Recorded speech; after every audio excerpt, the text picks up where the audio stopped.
Hi, and welcome to CMO Journeys, where we sit down with the marketing leaders shaping some of today's most innovative brands.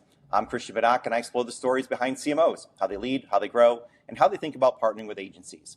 Jasco is a consumer electronics and connected home company whose products power lighting, automation, and home technology used in millions of households across major retail channels like Amazon, Walmart, and big box retailers. The company also has a unique purpose-driven model, donating a significant portion of profits to charitable causes while operating at a scale in a competitive category. Joining me today is Jeff Cato, Chief Marketing Officer at Jasco, whose background spans sales, operations, digital transformation, and e-commerce leadership. Jeff, welcome to CMO Journeys. Thanks, Christian. Glad to be here. Love it. So let's get into it. So your path really has not followed a traditional brand marketing ladder. You've moved through sales, operations, e-com, before stepping into the CMO seat here today. How did those earlier chapters really shape the way you think about marketing? I guess like everyone, ultimately you're trying to get to the customer, and the customer looks different for every person. And so I guess starting out in sales, you really, I think, really think about how to communicate with people, how to build that relationship. And there's different kind of sales models. And that one, funny enough, with Frito-Lay was a big company experience. And one thing they're pretty good about is on sales and models and relationships and those kind of things. So just being like any other person coming out of college, you're just trying to figure it out, to be honest. And it really made me, though, think about, you have to think about the end in mind, and there's a path of getting there. And so obviously that's evolved over the years. And so in my early on, it was very face-to-face, person-to-person kind of approach. And then I think just like society and business evolves, it's gone a lot more from the physical to the digital. But at the end of the day, it is about getting to the consumer. You've got to speak to what's important, what the needs are, what they're looking for. It's about timing. It's about placement. So none of that ever goes away. It just looks different as we've evolved in business. And so I think, if anything, it just makes you sensitive to, it's about growth. And then how are you growing the company? And definitely my upbringing in the sales and marketing and all those things definitely make me very sensitive to that. You've got to bring in new customers, and you got to grow the business year after year. Yeah. I think sometimes people, lose sight of that. So let's go back. So tell us a little bit about that career, journey that you've gone on. And did you ever see yourself back then in a CMO type role? So honestly, I would say back then, no, heck no. I always viewed myself as I wanted to get to the C-suite for sure. So I always had that in mind.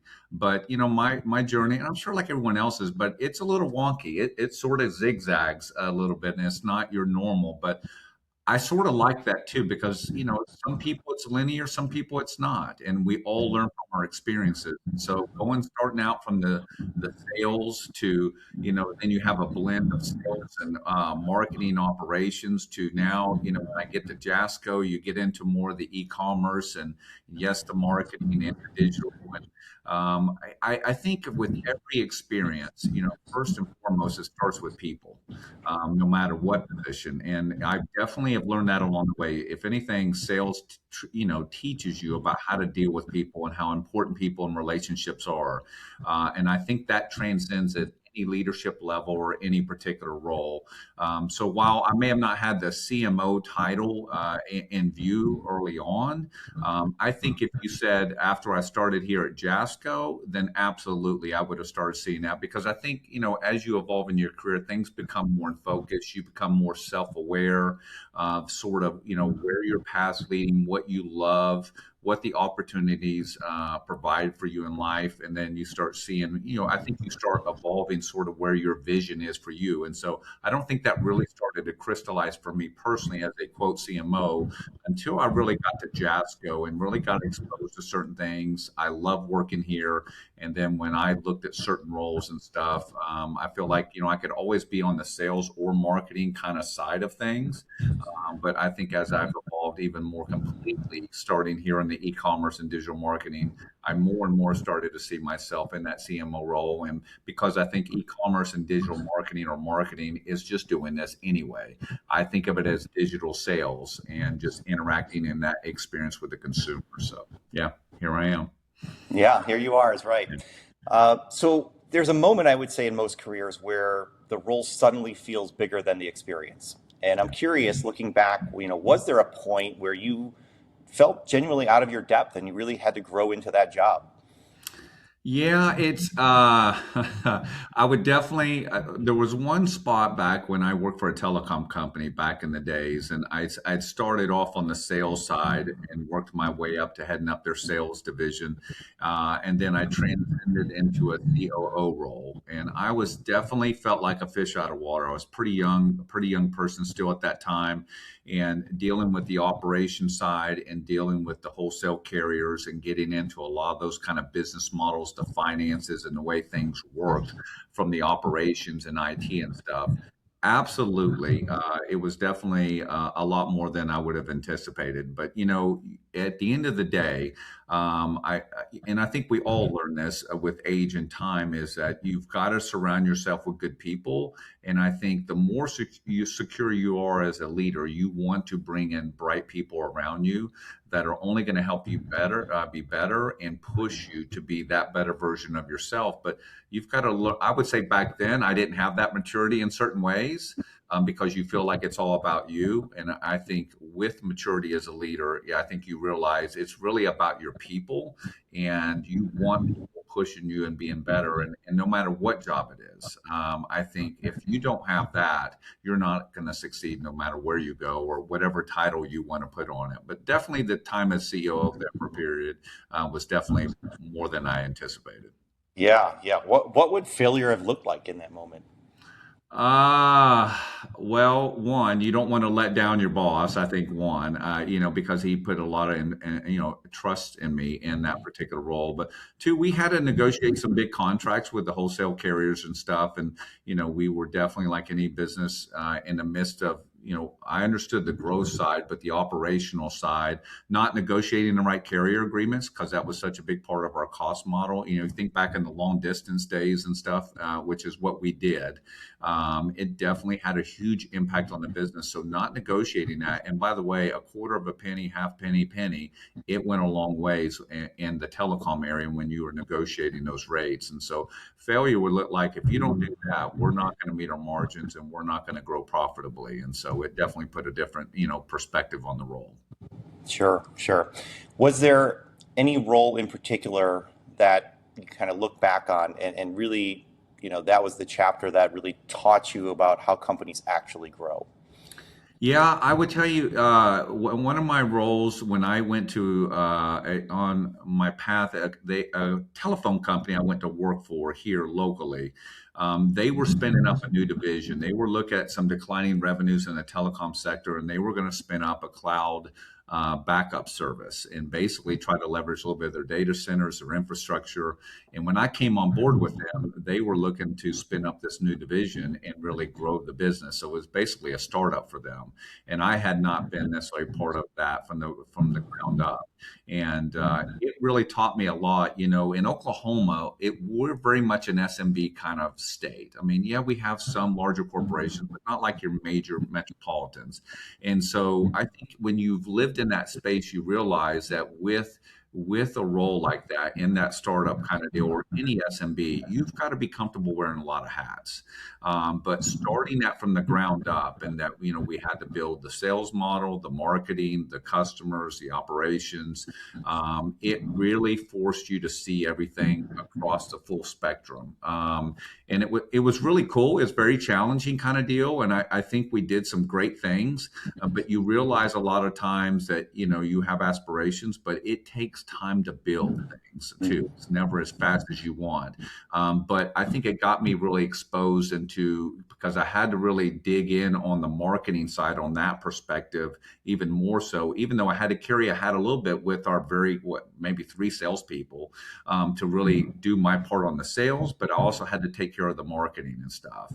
And so it just really forced me to learn how to carry many hats and learn different disciplines, and that you just got to roll up your sleeve and be willing to try some different things. And that's basically what we did. We had good support from the top down, but it definitely forced you to really grow and jump into areas. And you didn't have time to worry about things. You just go and you execute, and some things work, some didn't. But if you don't have the support from the top down, I think that would feel different. But they definitely were given it the support and says, we want to go win on this. This is important. And that's everything, I think, as you start a new venture like that. Yeah, yeah, no, that's great, and I see a common theme throughout your career. I think that it sounds like a good jumping off point for what came later. Yeah. So thinking back, is there maybe a piece of advice? It could be from a mentor, or a partner, a mentor, or a book, or something that really influenced how you're making decisions today. Yeah, I'm big on mentorship. I wish I had it in my 20s, to be quite frank. I wish I had the foresight or had been around people that had them, but it wasn't until my mid 30s, to be honest with you, early to mid 30s. And that came at a real crucial time, actually, when I was even in the midst of thinking about changing careers. And the thing that's so huge, and I still have a mentor today, not the same one, it's evolved a little bit, but the idea of mentors is huge to me because it forces you if you do it right, I think, if you get somebody that's ahead of you in the curve of life, that's come through some things, that can provide you wise counsel, it just causes you to think different and hopefully think better. And it just gives you a perspective you just cannot get on your own. And so I really harp. So I've been doing that for 20 years or so, and it's made a huge change. Like even when I was going through the career transition, again, you'll get different pieces of advice, but one that stood out to me, he says, you sort of can't serve two masters, basically meaning, you can't just go say, I'm dedicated to the company I'm at, and then I'm just over here looking around. You've got to understand whether you're going to sort of be here or be there, because if you try to live in both worlds, that's not his advice was, I don't necessarily think that's good for you.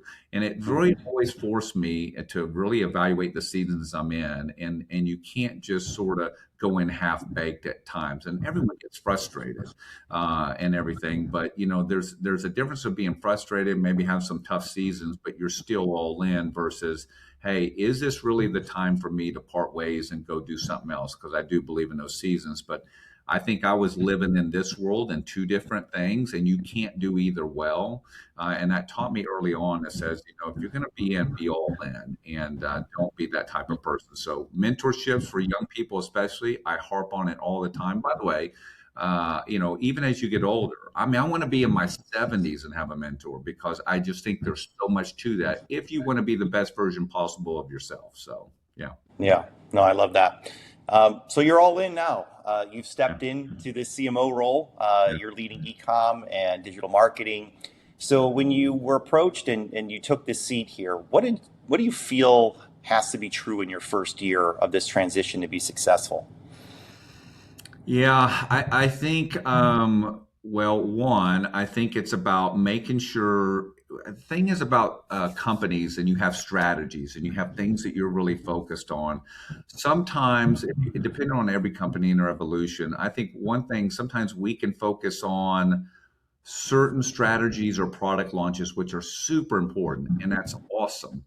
But if you're not careful, your messaging internally is that's the thing that matters most. Like I had somebody put it to me as like, I don't want you just to be the CMO of this particular brand. Like we have like 10 different brands that, we have. And so that's one of our challenges. He says, I don't need you just to be the CMO of this brand that we're pouring a lot in and we want to grow. I want to make sure that you're the CMO of Jasco. So be very careful to the things that you communicate and what's important because that sets the tone for the organization. So I think part of it is making sure I don't do too much messaging around while they're important, certain strategic initiatives that people understand and that we're focused on the holistic company and more things than just a certain few. So I think that's one. And I think that two, another thing is just being accountable in the measurements and how we measure ROI. And really worked hard here recently of trying to really bring the executive team all the way down through the organization where we have buy-in and understanding and education around the different marketing channels, how we're measuring it, why we're measuring it that way. And because if we don't get the CFO and everyone else understanding the same terminology, same expectations, then you're just going to create frustrations. You're not going to get buy-in. You're not going to get more investment. So for me, a lot of it's been around making sure we have great consistency from the CEO down on the metrics, why we're doing what we're doing. And so when we do get in those tough spots, they know, one, what the proper measurements are for it, and two, we are going to pivot, and three, there's not any black holes where they don't know where the money's going and what we're doing with it. So those are a couple of the bigger things. So being the CMO holistically and don't get pigeonholed on your messaging, and two, making sure we have buy-in from the top down on all the metrics and dashboards around our investments. Sure, sure. So you guys operate in Amazon, Walmart, major Yeah. retailers, D2C, all Yeah. categories where products can feel commoditized pretty quickly. Very Uh, much so. Yeah. how do you protect brand meaning and pricing power in those environments when you're constantly being pushed towards comparison and lowest price? 100%. I would say the market itself has changed a lot in the past, let's just say roughly 3 years. Jasco's been and people don't even know Jasco because we're a licensee for Philips, Energizer, GE. So you've got a lot of our products. They just see it as those brands, but we're the manufacturer, distributor, seller kind of piece. And so it's really us, but you wouldn't know that along with some of our private labels. But where the market's gone a lot over the past 3 or so years is that brands are building the brands digitally, and then they're going brick and mortar. It used to be in Jasco's model, especially, hey, we're bringing products to market, we're going brick and mortar, oh yeah, and then we'll go do the digital thing. And what's happened is, to your exact point, Christian, it's gotten commoditized. And in fact, a lot of the major retailers are going private label. One, for lower cost, they don't feel like brand is as important as it used to be. So that model's been flipping. So what are we doing? We're taking, okay, what are those particular brands of ours that we feel like we need to make sure we're doing a better job building? So we have a lighting brand, a smart lighting brand called in Brighton. Well, that's where we're pouring a lot of monies into to say, okay, that brand's important to us. We can differentiate through the products, but we've got to build it so people understand what is that value offering and what's important to that. And so that's where we have to really be strategic now and putting more investments. But what brands are you going to pick on? I mean, the Philips, Energizer, and GEs are going to take care of it. That's why we're a licensee for those brands in certain categories. But beyond that, what are we doing? What are our own private labels? Because as the major retailers go private label, the ones that they're bringing in store are the ones they see winning online. I mean, Mhm. they're seeing these brands and all of a sudden they're blowing up. And you can pick any category. You can go into food, electronics, and all of a sudden you see stuff blowing on social media. Then you start seeing it in the stores. And so that's what we're having to really do. We're starting to see some success on that. And I think, and then we'll parlay into other brands, but it is absolutely pouring in digitally and building it. So then the retailers see the importance of it. Yeah, yeah. So let's poke on that a little bit more. Like, what are some of the capabilities specifically that you're increasing spend on in order to make that happen? Well, so like on the Brighton Lighting brand, I would tell you it's definitely a very visual brand, obviously, and so we have poured a lot into influencers. One, and part of that ties into certain retailers we have placement for certain categories, and some of them we're just bringing to market on our own website and Amazon. But we're definitely doing quite a bit on influencers. We're definitely doing quite a bit on the social ads. From that perspective, I think we're doing what I would call the normal blocking and tackling. Now, I think there's certain things within each of those strategies that we've got to be unique and different from the way that you profile the influencers to how does that tie into certain retailers. Same with the social ads. And we'll get to that, I'm sure, in a minute. But we do partner with an agency on helping us with some of that, so that's super critical. But what I see is it's not just executing and getting to the KPIs and doing the right investments and all the traditional stuff, advertise on Amazon, Walmart, whatever, but like where's the puck moving? And so for us, I would say definitely on the GEO, SEO, AEO, use all the acronyms, whatever, but basically making sure we're findable through the AI tools is a big initiative. No question the puck's moving there. I would also think that, we're looking at maybe CTV. Is there an opportunity in play there? We're definitely going to test some things this year. And so because it's like, okay, we still can be more efficient and better in what I'll call the normal channels that everyone's trying to do. But when it gets into some of these new things you haven't, whether it's CTV or GEO, or even for us, to be honest with you, TikTok Shop's getting ready to be a thing for us this year. You could say maybe we're a little bit behind the curve. I don't know. I'd love for us to be a little bit further down, but the reality is we're not. But we've got to go experiment with that and go trying things. And those are incremental opportunities for us. So I think that's sort of how we're looking at it. And then I think that's going to help the brand and build even more awareness, but not just awareness. We're very sensitive to what's top of funnel, bottom funnel. We're still pretty much a heavy bottom funnel. We'll do some top funnel, but when you get in certain sizes, you just don't have the luxury of that budget to say, let's go spend a bunch of money on top of funnel. Well, we don't have the luxury, but you got to do some of that. And so just trying to figure out the right investment, right balance, and the accountability that if it's working, great, do more of it. If it's not, we got to pivot quickly. Sure, sure.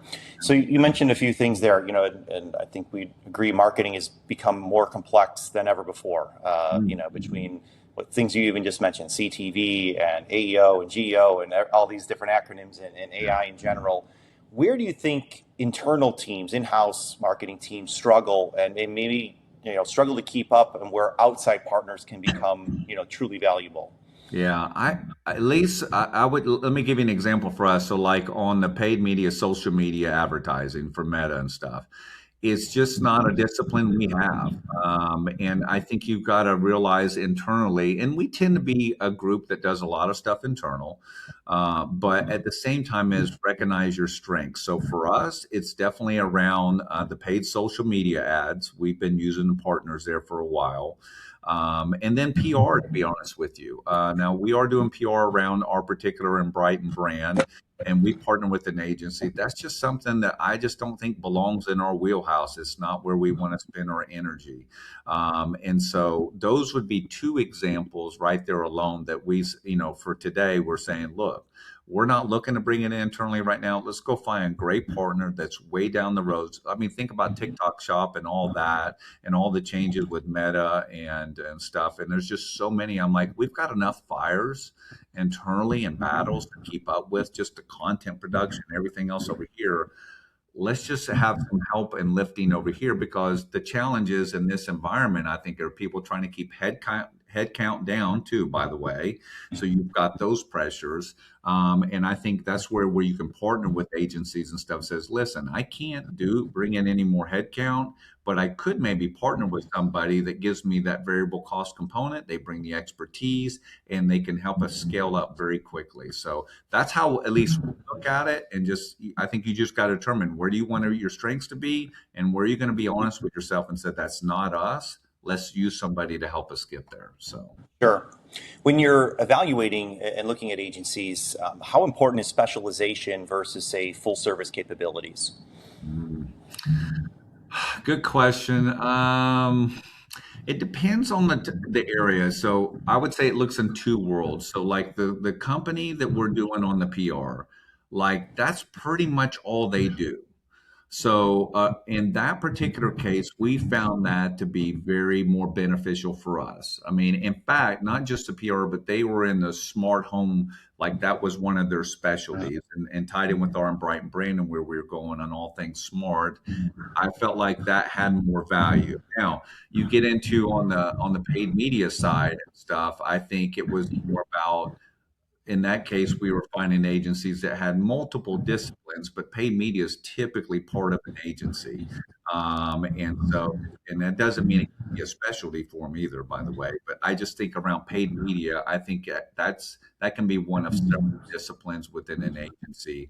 And not that I guess APR didn't, but it just felt different to us on the paid media versus PR. And that was our approach and how we chose the agencies and why we did. So. Sure. So when you're thinking about hiring an agency, this is for yourself and CMOs in general, what do you think they fear most about hiring an agency? I would say, do you have, well, turnover, one. I think if you've been around agencies and companies too, there's just a lot of turnover. And I think that's a challenge because, I mean, like I would say one of ours, I know the CEO of the company, but I also am aware once you enter the partnership, you're going to have the people that are doing the work. The question is, how much turnover are you going to deal with? One. So that's always going to be the challenge, I think. Two is, you know, the biggest thing I'm looking for is proactiveness. And I think there's two ways that's impacted. I think we as a company, we have to provide a framework, an agreed upon framework with our agent says, okay, here are the goals. Here's what we're looking for, whether it's ROAS, monthly spend, how we set up our campaigns. But you've also got to give the agency the flexibility to go do the things it needs to do. But I'm also looking for the proactiveness. I'm not looking for like just let's set up the campaign. Great, we'll look at the reports. We'll check back with you in a couple weeks. To me, if it's going to work correctly, if you give the framework and have the proper relationship, I want an agency that says, okay, this week those campaigns didn't work. Hey, here's what we're doing next week to make changes. And that's what I'm looking for. And sometimes I'll be honest with you, you just don't get it. It's very reactionary. It's very much you feel like you got to push them. And we don't have time to like get in and have to push a partner. We have to set up a framework that's good for both parties. They can operate in that, but you got to empower them no different than what you need to empower your people as long as you have the right expectations and understandings. But that's hard to find, to be honest with you, at least from my perspective. Yeah, yeah. What would make you then hesitant to bring on a new partner into the business? Well, if it will, I would say, okay, assuming that's what you're going to do, you're going to go ahead and say, we're bringing on a partner. Um, Part of it is a little bit in the process. In different agencies approach things, sometimes they have a actual salesperson or division, depending on how big it is. And then, that experience sets the tone even before you get to the experts that are going to be doing the demos and stuff. And so coming from the sales side, I'll be honest with you, I'm super sensitive to the process and when you're talking to anybody about a partnership. And if I don't feel like you bring in the full transparency and reality to the table, and understanding the pluses and minuses to any approach, and it's just pure salesy, my flags are up, because I very much come from an approach that says let's put all the things on the table. And by the way, if you're not trying to really understand my business, like if that first call isn't about you asking 90% questions, I'm all red flags. I'm like, no, thank you. It Right. is amazing to me still today the people that just go straight into pitch mode. In fact, I'll do some things just to see if that's the bait they're going to take. And as Mm. soon as they get into deck and pitch mode, I'm out. I'm out. I mean, I'm like, how can you provide services when you don't even understand the business in which you're presenting it to? And so it's just amazing the process. So that's the part I'm most sensitive to. And by the way, that can be from a CEO. It can be anyone on the other side, but it is all about the Q&A to me and really trying to understand the business before you get into the pitch. Yeah, yeah. No, we work with a lot of agencies, and I say sometimes the owner of the agency is the worst culprit. They're so passionate, I understand, about their firm, and they think they're so great, but they just want to spew information at you and word vomit versus understanding the actual business, and they lose sight of it. I see it all the time. So, I've seen it recently as we're looking into CTV, to be honest with you. Two different extremes. One went into a ton of questions, just trying to really understand the business. And then that person was fitting in the different things and where the concerns or what they saw as opportunity. And the other one just sort of went right into the deck. And I'm like, gosh. I mean, it's just like, wow, are we really doing this? But I know it's reality. But yeah, you yeah, asked what the big turnoff is. I mean, that's it right there. So. yeah, yeah. Well, that's great though. That's good advice for everybody listening here. So let's talk a little about AI. Where do you believe AI may replace agencies, and maybe where it won't? Golly, it's such an interesting deal. I don't know. Near term, at least this is how I see it, right, wrong, or indifferent. So I think there are opportunities on both sides of the fence. And this is what I mean by that. I like for us, yes, are we looking for efficiencies on content production or video and photography team? Are we leaning into that? Yes, like we're an Adobe shop. They are coming out with AI enhancements all the time. So when I look at software partners, I'm looking there first for their AI roadmaps because I think every company, depending on your size, you're only as good as your software partners and what their roadmap is. So we're trying to make sure we lean into those around key software pieces. But at the same time is it goes back to where are your strengths and your disciplines. So like I'll go back to the paid media. Well, I'm not sitting there studying all the AI enhancements and all the things that can be done to help us target better and get to better audiences and better returns. So I think it goes back to where's the value proposition. So if I'm looking for help on paid media, I'm looking to you to tell me the AI enhancement. So I don't see that as a replacement, but can be an enhancement if you're really dialed in and says, here's how we can leverage AI. I can do that for you to help you be better in this particular area to grow your business. Are there going to be some areas maybe that can do that? Yes, but I think that's individual to every company and where they're at in the journey, and that's what doesn't get discussed. AI is a great term, but everyone's at a different phase in that adoption, both internally to where their strengths are and where they're going, to also the saying, I'm not in that bucket. I don't have time to look at that. I need a partner that can bring AI, because that is one of the questions I'm asking. Tell me, hey, how AI is going to impact this and how can it make us be better? But by the way, I'm looking to you as the agency to tell me because I'm not looking to bring that internally. So actually, I think it can be an area of strength if you come to the table and says, after you've learned about my business and where my challenges are and where I'm trying to go, here's how I can use AI in what we do as an agency to help get you there even quicker. So I say, yeah, there may be some areas and replacements and stuff in certain functions depending on the companies, but I also see if you position it rightly and you are partnering with the companies and you're bringing value in general because they're not going to insource it, the upside's yours. In fact, it can be a stronger hook because they just can't get that deep on the technology and what's advantageous. Do you agree? Yeah. What do you think? I do agree. I think it's the Wild West right now, right? I It don't think a is. lot of us, know where it's going to go. I like to think that AI it's a tool. Yeah. I do hear a lot of agencies leading with AI, and to me, that's almost become like it's like saying we have email and we have internet at our company. Like, I Yeah. mean, everybody's got that, and I think that we're going to get to the point where everybody's using AI in some capacity. I Yeah. do think some of the production level work and is probably going to go away, and just AI is going to be able to accelerate it. But I Yeah. think definitely from Right. the strategic side of the business, I still think you're going to need agencies and humans, really leading the strategy, and just AI is going to help, with the implementation. But I Yeah. don't know. I don't know either. So I think you take it one year at a time. It's evolving so fast, and I just think it's tough to predict down the road. But should you gain efficiencies, will it help in some areas? Yes, but it depends on where the company is internally to where the value is for the agency, and that's I think where the two you got to understand it and try to figure out how to marry the two. I guess, and I guess that's just challenge in sales and marketing, though, right? And stuff. So let's see where it goes. There'll be a lot of upsides to it, but it gets back to leadership and organizations. You know that companies rise and fall in leadership, so we have to embrace it, but figure out how we use it to our advantage. So yeah, it'll be interesting. It's exciting times for it will sure. be. It will be.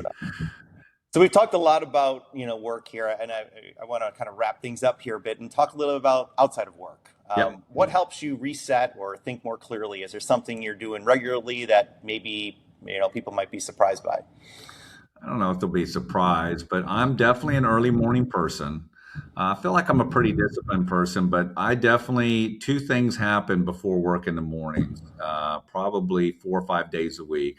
I'm very much, I have my gym time, my exercise time. I'm very focused on that. That's just as much, if not more, mental than physical, to be honest with you. I've been that way ever since we started having kids. I shifted my workout routines to the mornings, early mornings, because that was the only time you could find the me time and sanity. So I've kept it that way forever. It's when I have my quiet time and reading and stuff to just really get dialed in a little bit, to be honest with you. And so those are the first two things I do on almost every day, to be quite frank, before work. And I think that helps me be a better, healthier person mentally and physically for work. Those are big deals to me and stuff. And so I just try to encourage people, you got to find that thing that just sort of helps you unplug. I think help you be better mentally. And just so for me, that's it. So I'm an early morning, pretty disciplined person for the most part. And and stuff, and just trying to continue to evolve in that journey and stuff. I mean, anything from also just trying to eat healthier. I think there's a lot of education around the things that you put in your body, to your mind. And so definitely continue to evolve on that. And, I want to have a good, healthy life as long as I can and stuff. But I think if you're good over here, and, I've got a great marriage, great family, so that helps. I don't have a lot of baggage, and not that it's perfect by no means, but it's healthy. And so that just helps me be that much better person over here in work. I think the two sort of go together personally. So, yeah. Yeah. No, I'm very much the same way. And I think that's a good lesson for everybody else, and a good way to kind of close out the show here. So Jeff, thanks again for this conversation, the insights. To everybody watching, don't forget to follow CMO Journeys for more conversations with marketing leaders that are shaping what's next. I'm Christian Badak. Thanks for tuning in, and we'll see you on the next episode.